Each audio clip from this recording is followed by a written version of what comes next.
Car air conditioning is a system within your car that allows you to cool the interior air of the vehicle in hot weather, providing for a cooler environment for the occupants. The air conditioning system in a car works by manipulating refrigerant between a liquid and a gaseous state.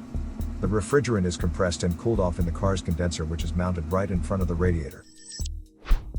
Faulty air conditioning will cause the air conditioner to only blow out hot air. You will see a fluid leak under the vehicle, and hear strange noises coming out from the air conditioner. It will turn on the check engine light on your dashboard and store the AC-related error codes. Short distance driving is permitted if you find these symptoms in your car, but your vehicle should be repaired ASAP.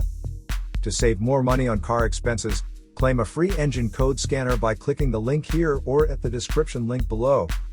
You're also welcome to leave comments below. Our mechanic professionals will answer them shortly.